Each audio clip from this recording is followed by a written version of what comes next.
Hello, Ron Warren here. A common argument pro-life people hear is that we're not actually pro-life, but pro-control or pro-forced birth. I was personally confronted with this argument recently in an online forum. A commenter on one of my blog posts wrote to me, "If you believe that you have the right to tell a woman when she can control her body, then you are not pro-life but pro-control. And as soon as you can die from pregnancy, then you can have equal rights." Wow. In response, I could have tried to convince her that I'm not pro-control. Instead, I turned the question around on her to see if her objection to control and her support for equality were consistent.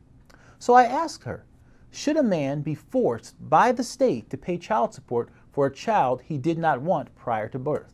If so, why? Sensing a logical conundrum, the commenter actually said that she was against child support, but her reasoning is where her real inconsistency starts to appear.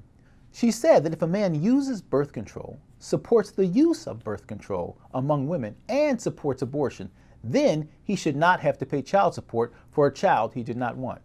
So I asked her if this logic applied to women and abortion. After all, she said that she was for equality, and she does not think that anyone should be forced to be a parent.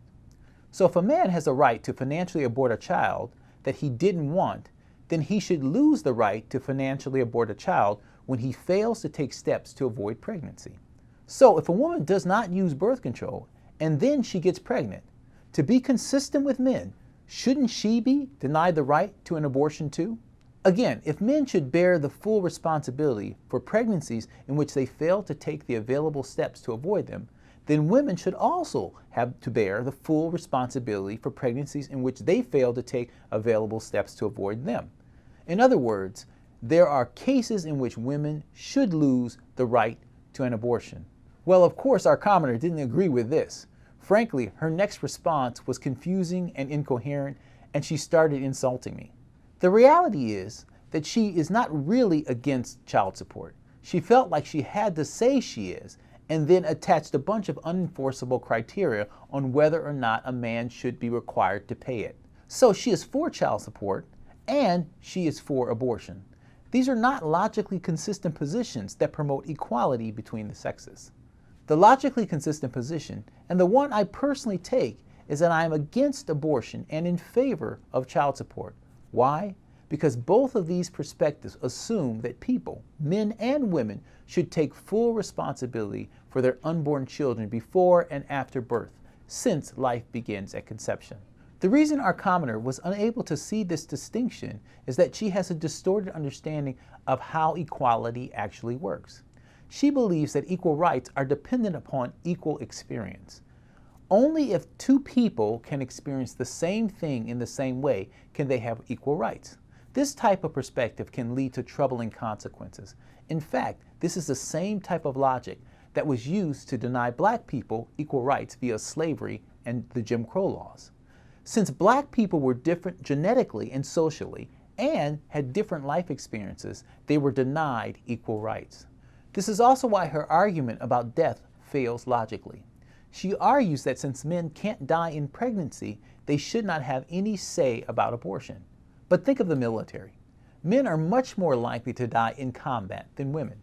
So, should we revoke the rank of all the women who have become high-ranking officers and who send men to face their death in battle because they did not face the same risk of death as men? Of course not. Just because women and men have different experiences when it comes to military service, it does not change whether or not they have equal rights and agency in the military. When it comes to abortion, women give birth, men don't.